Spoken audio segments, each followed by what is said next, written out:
Hi friends, ഞാൻ ഗൗതമൻ. എല്ലാവർക്കും channel 13.8 സ്വാഗതം. ഇന്ന് നമ്മൾ പറയാൻ പോകുന്ന വിഷയം ആർഷഭാരത സംസ്കാരം ഒരു പഠനം. സത്യത്തിൽ ഇത്തരം ഒരു സംസ്കാരം ഇവിടെ നിലനിന്നിരുന്നു. നമ്മൾക്ക് അതിനെക്കുറിച്ച് അറിയില്ല, നമുക്ക് നോക്കാം. പതിറ്റാണ്ടുകളായി ഇന്ത്യൻ ജനതയുടെ മനസ്സിൽ കുടിയേറിക്കുന്ന ഒരു ആശയമാണ് ആർഷഭാരത സംസ്കാരം. നമ്മുടെ പലരും അതിനെക്കുറിച്ച് പ്രസംഗിക്കുന്നു, എഴുതുന്നു. ധാരാളം ലഘുലേഖകളൊക്കെ നമുക്ക് അതിനെക്കുറിച്ച് കിട്ടും. ആർഷഭാരത സംസ്കാരം അങ്ങനെയായിരുന്നു, ഇങ്ങനെയായിരുന്നു എന്നൊക്കെ പറഞ്ഞു. അതായത് അതിൻ്റെ അർത്ഥം ഇതാണ്: വിവിധ മേഖലകളിൽ പ്രഗത്ഭരായിട്ടുള്ള മഹർഷിമാരുടെ, മുനിമാരുടെ നാടായിരുന്നു ഭാരതം. ഇന്നത്തെ ശാസ്ത്രകാരന്മാരെക്കാളും, ഗണിതശാസ്ത്രകാരന്മാരെക്കാളും, ഭൗമശാസ്ത്രജ്ഞരെക്കാളും, വൈദ്യശാസ്ത്രകാരന്മാരെക്കാളൊക്കെ മികച്ച സാമ്പത്തിക ശാസ്ത്രജ്ഞരും ശാസ്ത്രകാരന്മാരുമൊക്കെ പുരാതന ഭാരതത്തിൽ ജീവിച്ചിരുന്നു. അവരൊക്കെ ഋഷിമാരായിരുന്നു. അവരെഴുതി വെച്ച വിജ്ഞാനങ്ങളാണ് താളിയോലകളിൽ നിന്ന് നമുക്ക് കിട്ടിയത്. അതൊക്കെ ഇവിടെ നിന്ന് യൂറോപ്യന്മാരും മറ്റും അടിച്ചുകൊണ്ട് പോയിട്ടാണ്, യൂറോപ്പുകാർ അതിനെ പഠിച്ചെടുത്താണ് അവരൊക്കെ മികച്ച, അല്ലെങ്കിൽ അവർക്ക് ശാസ്ത്ര ലോകത്ത് അവർ വളരെ നേട്ടങ്ങൾ കൈവരിച്ചത്. അതെല്ലാം ഇവിടുന്ന് അടിച്ചുകൊണ്ട് പോയതുകൊണ്ടാണ് നമുക്കെല്ലാം നഷ്ടപ്പെട്ടതും നമ്മളെ ശാസ്ത്രലോകത്തൊക്കെ പിന്നോക്കം വന്നതും എന്നൊക്കെയാണ് പറഞ്ഞിരിക്കുന്നത്. അപ്പോൾ അവരിൽ നിന്നും കൊണ്ടുപോയില്ലായിരുന്നെങ്കിൽ അവരിന്നും കാടന്മാരായിരുന്നു യൂറോപ്യന്മാർ. നമ്മൾ വളരെ നാഗരികത, വളരെ മുൻപന്തിയിൽ എത്തുമായിരുന്നു എന്നൊക്കെയാണ് പറഞ്ഞു വരുന്നത്. വാസ്തവം അതാണെങ്കിൽ അല്ലെങ്കിലും ആർഷഭാരത സംസ്കാരം വലിയ എന്തോ സംഭവമാണെന്ന് കരുതുന്ന വലിയൊരു വിഭാഗം നമുക്കിടയിലുണ്ട്. അതായത് ഇങ്ങനെ ഇന്നത്തെക്കാളും മികച്ച ഒരു സംസ്കാരവും, അല്ലെങ്കിൽ ഇന്നത്തെക്കാളും മികച്ച ഒരു കാലം പണ്ടുണ്ടായിരുന്നു എന്ന് ധരിക്കുന്ന ധാരാളം ആൾക്കാർ ഇന്നുമുണ്ട്. അപ്പോൾ അങ്ങനെ അവർ വയ്ക്കുന്ന ഈ ഋഷിമാർ, അല്ലെ എഴുത്തുകാരൊക്കെ ഇവരെയാണ്: വ്യാസൻ, വാൽമീകി, കാളിദാസൻ, കപിലൻ, മാർക്കണ്ഡേയൻ, സുശ്രുതൻ, ഭരദ്വജൻ, ആര്യഭട്ടൻ, വരാഹമിഹിരൻ, ആർത്തി, അഗസ്ത്യ, ഭാസ്കരാചാര്യ, കാനഡ മഹർഷി, ചാണക്യൻ, യാജ്ഞവൽക്യൻ എന്ന് പറഞ്ഞ പ്രഗത്ഭരായിട്ട് ആൾക്കാരൊക്കെ പണ്ട് ഇവിടെ ഉണ്ടായിരുന്നാണ് പറഞ്ഞത്. അപ്പം ഇതിൻ്റെ ഒക്കെ പിന്നിൽ വേറൊരു രഹസ്യമുണ്ട്. ഈ പറഞ്ഞ ആൾക്കാരൊക്കെ ബ്രാഹ്മണരാണ്. ഇതിനകത്ത് വേറെ ആരുമില്ല. അതായത് ഇവിടെ 85% ആയിട്ടുള്ള മറ്റ് SC, ST, OBC അല്ലെങ്കിൽ ഇതുപോലെ ശൂദ്രന്മാരായിട്ട് ജീവിക്കുന്ന ഇവരുടെ പ്രഗത്ഭരായ ആരും ഇതിനകത്തില്ല. ഈ വ്യാസനെക്കുറിച്ചും വാൽമീകിയെക്കുറിച്ചും ഒക്കെ കഥകൾ പറയുന്നുണ്ട്. വേടൻ്റെ മകനാണ്, അല്ലെങ്കിൽ മത്സ്യം വിൽക്കുന്നവരുടെ മകനാണെന്നൊക്കെ പറയുന്നുണ്ടെങ്കിലും അതൊക്കെ ആ ജനതയെ പറ്റിക്കാൻ വേണ്ടി പറഞ്ഞതാണ്. അല്ലെങ്കിൽ യഥാർത്ഥ വാൽമീകിയുടെ കഥ പറയുമ്പോഴും വ്യാസൻ്റെ കഥ പറയുമ്പോഴും അവരങ്ങനെയല്ല പറഞ്ഞത്. ഇതൊക്കെ ബ്രാഹ്മണരുടെ മക്കളാണ്. അവരെ ഏതോ യാത്രയിലൊക്കെ അല്ലെങ്കിൽ ഏതോ സംഭവത്തിൽ ഇവരൊക്കെ വഴിയിൽ നഷ്ടപ്പെട്ടു പോവുകയും കാട്ടിൽ നഷ്ടപ്പെട്ടു പോവുകയും അങ്ങനെ മറ്റുള്ളവരെ എടുത്ത് വളർത്തുകയും ചെയ്തു.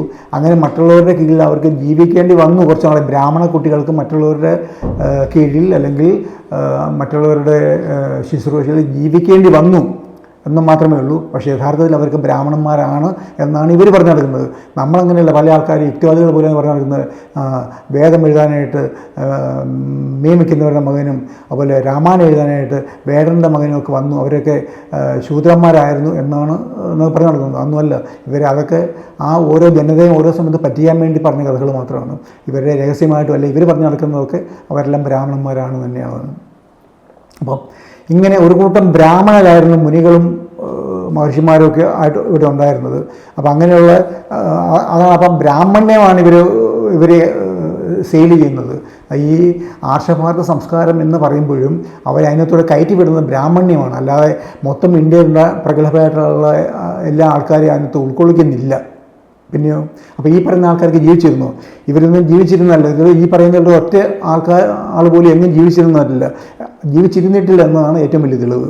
അപ്പം AD 778 എംപറർ കനിഷ്കയുടെ കാലത്ത് ഷാഹ കലണ്ടർ ഉണ്ടാക്കി. ഷാഹ കലണ്ടർ അദ്ദേഹമാണത് എസ്റ്റാബ്ലിഷ് ചെയ്തത്. അപ്പോൾ അതിനുശേഷം ജീവിച്ചിരുന്ന മഹാന്മാരുടെ ചരിത്രവും അവരൊക്കെ എഴുതിയ പുസ്തകങ്ങളെല്ലാം കൃത്യമായിട്ട് രേഖപ്പെടുത്തിയിട്ടുണ്ട്. എല്ലാം വരുന്നുണ്ട്. പക്ഷേ ഈ പറയുന്ന ആൾക്കാരുടെ എഴുതിയ പുസ്തകങ്ങളോ അല്ലെങ്കിൽ ഈ പറയുന്ന ആൾക്കാർ ജീവിച്ചിരുന്ന കാലഘട്ടം ഒരിക്കലും എങ്ങനെ രേഖപ്പെടുത്തിയിട്ടില്ല. അതിന് ഏറ്റവും വലിയ തെളിവ് അവർ ജീവിച്ചിരുന്നില്ലെന്നും. ജീവിച്ചിരുന്ന ആൾക്കാരുടെ സകല തെളിവുകളുമുണ്ട്. അവർ എഴുതിയ പുസ്തകത്തിന് തെളിവുകളുണ്ട്. അത് ഏത് കാലഘട്ടത്തിലാണ് എഴുതിയെന്നും ഈ കലണ്ടർ ഉണ്ടാക്കിയതിന് ശേഷം, ഷാഹ കലണ്ടർ ഉണ്ടാക്കിയതിന് ശേഷം വ്യക്തമായി അറിയാം. പക്ഷേ ഈ പറയുന്ന ആൾക്കാരുടെ ഒരൊറ്റ പുസ്തകങ്ങളോ ഇവരെക്കുറിച്ച്, ഇവരുടെ ജീവിതത്തിനെക്കുറിച്ചുള്ള മറ്റ് കാര്യങ്ങളൊന്നും വിവരിക്കുന്നൊന്നും കാലമോ ദേശമോ ഒന്നുമില്ല. ദേശം പോലും ഇല്ല എവിടെയാണെന്ന്. അച്ഛനും അമ്മയെ വ്യക്തമല്ല, ദേശം വ്യക്തമല്ല, കാലം വ്യക്തമല്ല, അവരുടെ പുസ്തകങ്ങൾ വ്യക്തമല്ല. അല്ലെങ്കിൽ അവരെഴുതി പറഞ്ഞ പുസ്തകങ്ങൾ ഇപ്പോൾ കിട്ടും, പക്ഷേ ആ പുസ്തകം എഴുതിയ കാലത്തെക്കുറിച്ച് വ്യക്തമല്ല, ഒന്നുമല്ല. അപ്പം മാത്രമല്ല ഇത്രയും ടെസ്റ്റുകളിൽ ഉപയോഗിച്ചിരുന്ന ഭാഷാ സങ്കേതങ്ങൾ ഇപ്പോൾ ഇവരൊക്കെ എഴുതിപ്പോൾ എന്ന് പറയുന്ന ഇവരൊക്കെ BC കാലഘട്ടത്തിലോ അല്ലെങ്കിൽ 2000 വർഷം മുമ്പോ ഒക്കെ എഴുതി എന്ന് പറയുന്ന കാലഘട്ടത്തിൽ ആ പുസ്തകങ്ങൾ ഉപയോഗിച്ചിരുന്ന ഭാഷാ സങ്കേതങ്ങൾ അതൊക്കെ ഇപ്പോഴത്തെ 18, 19, 20 നൂറ്റാണ്ടിലെ ഭാഷാ സങ്കേതങ്ങളാണ്. അപ്പോൾ അതും അവിടെയും തെറ്റുകളുണ്ട്, അല്ലെ അതും ശരിയല്ല, അതും നുണ തന്നെയാണ്. ഒരു മനുഷ്യ അത് ഈ ചാണക്യൻ്റെ കാര്യം പറഞ്ഞു, ചാണക്യൻ എന്ന് പറഞ്ഞ ആൾ ജീവിച്ചിരുന്നത് പോലുമില്ല. അപ്പോൾ ചാണക്യൻ്റെ കാര്യം പറഞ്ഞാൽ ഒരു മനുഷ്യായുസ്സിൽ എഴുതിയാൽ തീരാത്തത്ര പുസ്തകങ്ങൾ ചാണക്യൻ്റെ പേരിലുണ്ട്. ചാണക്യൻ ജീവിച്ചിരുന്ന നന്ദരാജാവ്, അതായത് BC 4-ാം നൂറ്റാണ്ടിൽ രാജാവിൻ്റെ മന്ത്രിയായിരുന്നു എന്നൊക്കെ പറയുന്നത്. അതായത് ചന്ദ്രഗുപ്ത മൗര്യൻ്റെ മന്ത്രിയായിരുന്നു എന്നൊക്കെ എന്ന് പറയുന്നത്. അപ്പം അങ്ങനെ അത് BC 4-3 നൂറ്റാണ്ടാണ്. അന്ന് എഴുത്തുകൂത്ത് പോലും ഇല്ല, ഇവിടെ ഇല്ല. എഴുതാൻ തുടങ്ങിയത് തന്നെ റോയൽ ലെവലിൽ തന്നെ എഴുതാൻ തുടങ്ങിയത് അശോകൻ്റെ കാലത്ത് BC 250 തുടങ്ങിയത് തന്നെ. അതിനുശേഷം എത്രയോ നാളിന് ശേഷമായിരിക്കും പൊതുജനം എഴുതാൻ തുടങ്ങിയത്. അപ്പോൾ ഇനി റോയൽ ലെവലിൽ തന്നെ ആയിരുന്നു, ചാണക്യൻ മന്ത്രിയായിരുന്നുണ്ട് അദ്ദേഹം, അതും തുടങ്ങിയത് BC 3-ാം നൂറ്റാണ്ടിൽ.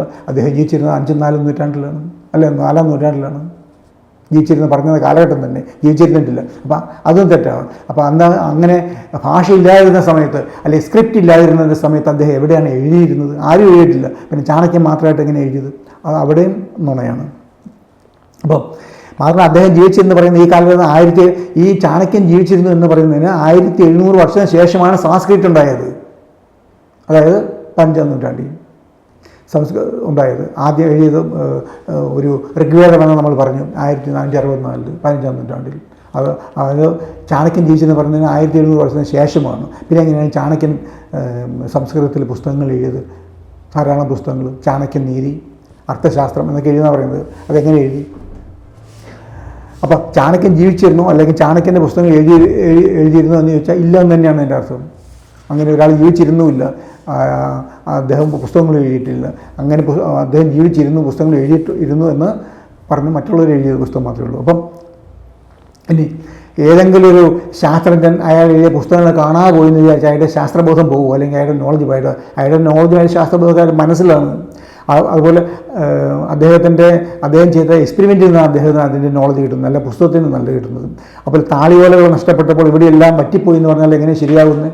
താളിയോല പറ്റിപ്പോയാൽ ആ താളിയോല വീണ്ടും എഴുതും, അല്ലെ ആ നോളജ് എവിടെയായിരുന്നു? അത് മനുഷ്യനെ മനസ്സിലായിരുന്നു. അപ്പോൾ എന്തുകൊണ്ടാണ് യൂറോപ്യന്മാർ ഇവരെ അങ്ങനെ കഴക്കാൻ വന്നപ്പോൾ, അല്ലെങ്കിൽ ഇതെല്ലാം കട്ടുകൊണ്ട് അവരെ ശപിച്ച് തല പൊട്ടിത്തെറിക്കാൻ ഭസ്മമാക്കാൻ വയ്യായിരുന്നു. അപ്പം ലോകത്ത് എവിടെയും ശാസ്ത്രജ്ഞർ പുസ്തകം വഴിയല്ല അറിവ് സമ്പാദിക്കുന്നത്. അറിവ് സമ്പാദിക്കുന്നതിന് ശേഷമാണ് അവർ പുസ്തകം എഴുതുന്നത്. പുസ്തകം വഴിയാണ് അറിവ് സമ്പാദിക്കുന്നത് അല്ല. അപ്പം പ്രാക്ടിക്കലായി പലതും ചെയ്തും പരീക്ഷണം നടത്തിയാണ് ഓരോ സാങ്കേതിക വിദ്യ വികസിപ്പിച്ചെടുക്കുന്നത്, അല്ലാതെ പുസ്തകം എഴുതിയല്ല. പുസ്തകം അതിനൊക്കെ ശേഷമാണ് അതിനെക്കുറിച്ച് മറ്റുള്ളവരോട് പറയാനൊക്കെയാണ്, അത് സബ്ജക്റ്റായി വരുമ്പോഴേക്കാണ് പുസ്തകം എഴുതുന്നത്. ചിലപ്പോൾ അവർ പോലുമല്ല പുസ്തകം എഴുതുന്നത്, ഓരോ ശാസ്ത്രജ്ഞരല്ല. ഇവിടെ അങ്ങനെയല്ല, ഇവിടെ എല്ലാം മരത്തിന് കീഴിൽ ആദ്യം പുസ്തകം എഴുതിയിട്ടാണ് പിന്നെ അത് പരീക്ഷണം നടത്തി നോക്കുന്നത്. അപ്പം ശാസ്ത്രത്തിൻ്റെ രീതികൾ പോലും ഇവർക്കറിയില്ല എന്നാണ് സത്യം. ഈ പറയുന്ന ശാസ്ത്രജ്ഞന്മാർക്കും മഹർഷിമാർക്കും ശാസ്ത്രത്തിൻ്റേതായിട്ടുള്ളൊരു രീതിയുണ്ട്, ആ രീതികൾ പോലും ഇവർക്കറിയില്ലായിരുന്നു, അതാണ് സത്യം. അപ്പം ഈ ബ്രാഹ്മണർ എന്നാണ് എഴുതാൻ തുടങ്ങിയത്. അവർ എഴുതാൻ തുടങ്ങി തന്നെ ഈ 13-ാം നൂറ്റാണ്ടിലാണ്. അതായത് 11-ാം നൂറ്റാണ്ടിൽ ഇന്ത്യ ഒട്ടാകെ സഞ്ചരിച്ച ഒരു പേർഷ്യൻ ചരിത്രകാരനും ഒരു എഴുത്തുകാരനൊക്കെ ഉണ്ടായിരുന്നു. അദ്ദേഹത്തിൻ്റെ പേരാണ് അൽബൂർണി, തത്വചിന്തകനൊക്കെയാണ്. അൽബൂർണി അദ്ദേഹത്തിൻ്റെ പുസ്തകത്തിൽ രേഖപ്പെടുത്തുകയാണ്, ഇന്ത്യൻ ഉപഭൂഖണ്ഡത്തിൽ ധാരാളം ടെസ്റ്റുകൾ കണ്ടു അദ്ദേഹം ഇവിടെ വന്നപ്പോഴത്തേക്കും. അദ്ദേഹം അങ്ങോട്ടും ഇങ്ങോട്ടും നടന്നു. പക്ഷേ അതിനകത്ത് ഒരൊറ്റ ടെസ്റ്റ് പോലും ബ്രാഹ്മണിക ടെസ്റ്റ് ഒന്നും ഇല്ലായിരുന്നു എന്നുള്ളത്. അപ്പോൾ അന്ന് ജൈന ബുദ്ധമതക്കാർ ഇവിടെ ഉണ്ടായിരുന്നു, അവരുടെ ധാരാളം പുസ്തകങ്ങൾ ഇവിടെ ഉണ്ടായിരുന്നു. ഈ ബ്രാഹ്മണിക ടെസ്റ്റ് ഒന്നുപോലും ഇല്ലായിരുന്നു എന്ന് അൽബൂറിന് രേഖപ്പെടുത്തിയിട്ടുണ്ട്.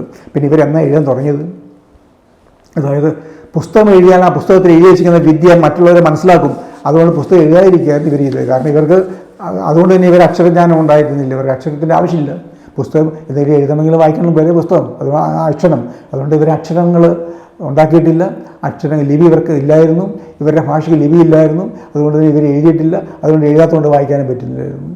ഇവരന്ന് സംസാരിച്ചുകൊണ്ടിരുന്നതൊക്കെ സാധാരണ മറ്റ് ലോക്കൽ ഭാഷകളായിരുന്നു സംസാരിച്ചുകൊണ്ടിരുന്നത്. അപ്പം അതുകൊണ്ട് ബ്രാഹ്മണർക്ക് അക്ഷരം പഠിക്കേണ്ടി വന്നിട്ടില്ല, അവർ പഠിച്ചിട്ടുമില്ല. മധ്യകാലഘട്ടത്തിൽ ലോകം മാറി വന്നപ്പോഴാണ് എഴുതുക എന്നതിൻ്റെ ആവശ്യം വന്നു.